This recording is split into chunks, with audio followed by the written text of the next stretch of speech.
Leave me alone. I'm not a terrorist, I'm not a gangster. Leave me alone. C'est pas Affida Turner, mais c'est bien quand même. Ça met dans l'ambiance de suite. Alors, bonjour à tous les connards et à tous les autres. Vous avez vu, je suis sympa, je vous laisse le choix. En ce moment, je suis d'une humeur joviale. Je me réveille le matin, regarde par ma fenêtre et ressens toute cette plénitude que me procure la vie, de par sa complexité kafkaïenne et sa simplicité loanesque. Pour les quelques incultes qui ne savent pas ce que veut dire loanesque, loanesque est l'adjectif pour Loana. Je voulais donc vous partager tout ce miel qui embaume mon cœur, tel Tigrou essayant d'attraper une ruche d'abeilles en s'aidant de sa queue afin que Winnie puisse la sucer, le sucer, oh mon Dieu. ce miel goulûment. Pour rappel, Tigrou c'est moi et Winnie c'est vous. C'est sale. Et pour ceci, je vais vous chanter une chanson de ma plus douce voix, une chanson que j'ai composée pour vous. Elle s'appelle « Mets du kebab dans ta salade ». Mets du kebab dans ta salade. Mets du kebab dans ta salade. Mets du kebab dans ta salade. Et ça te fera du salade arabe, du salade arabe, du salade arabe, du salade arabe. Comme vous avez pu le remarquer, aujourd'hui, nous allons parler de racisme.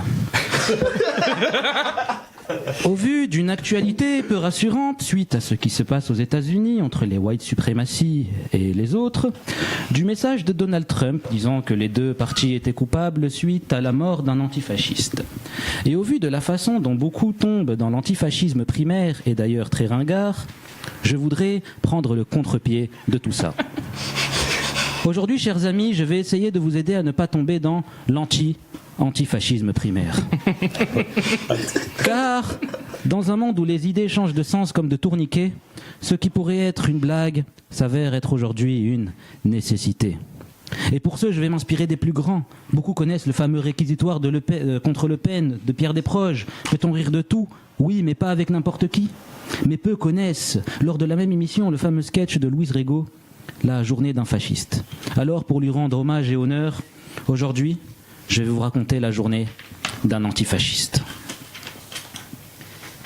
Il est 8h du matin. L'antifasciste se réveille après une dure nuit. Il a dormi 4 heures. Enfin, l'antifasciste n'appelle pas ça dormir. Il appelle ça décuver. On va savoir pourquoi. Au réveil, il est difficile pour un œil novice de reconnaître un antifasciste. En effet, la seule chose qui le distingue d'un autre, c'est la bière tiède avec laquelle il dort. L'antifasciste se lève, il boit sa bière, salue son poster de Karl Marx, puis s'assoit et se demande s'il est plus trotskiste que stalinien. 8 bières plus tard, il est midi. L'antifasciste va s'habiller. 8 bières plus tard, il est 17h. L'antifasciste est enfin habillé et prêt à attaquer sa journée. Il prend un pack de 12 pour la route et rejoint son groupe de punk rock pour répéter. Il joue alors quelques-uns de leurs plus grands titres. Antifasciste pour la vie, Antifasciste nique les nazis, Antifasciste nique les nazis 2. Et leur morceau le plus mielleux, Staline, t'es où ? 42 bières plus tard, il est 21h. L'antifasciste commence à ressentir les effets de l'alcool. Il a faim et désire se faire un kebab chez l'arabe du coin. Sur la route, un groupe d'arabes l'ayant pris pour un fasciste le roue de cou avant de s'enfuir. L'antifasciste a 3 côtes cassées et l'épaule gauche déboîtée. Il n'a plus faim. Il s'achète un pack de 12. 11 bières plus tard, un groupe de fascistes passe par là. 1 bière plus tard, il a 6 côtes cassées et l'épaule droite déboîtée. Il rachète un pack de 12. L'antifasciste commence à douter. À quoi bon tout ça ? Pourquoi continuer ce combat ? Puis il se rappelle sa haine du patronat. Nique tous les patrons, qu'il se dit dans sa tête.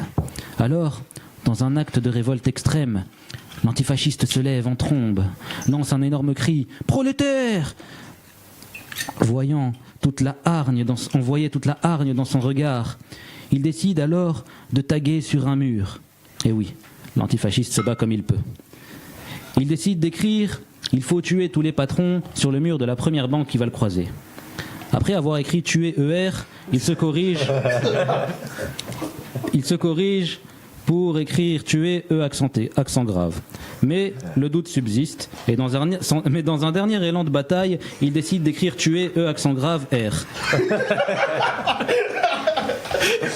« Vengeance !» s'écrie-t-il dans la rue, vide mais pleine de colère. L'antifasciste bâille. Et il se réjouit du combat qu'il a mené aujourd'hui, et se dit que chaque jour est une longue route vers la liberté. Il rentre alors chez lui, prend un pack de 12. 11 bières plus tard, il s'endort avant même d'avoir ouvert la 12e. 8 heures du matin, il se réveille, une bière tiède à ses côtés. Bravo. Waouh.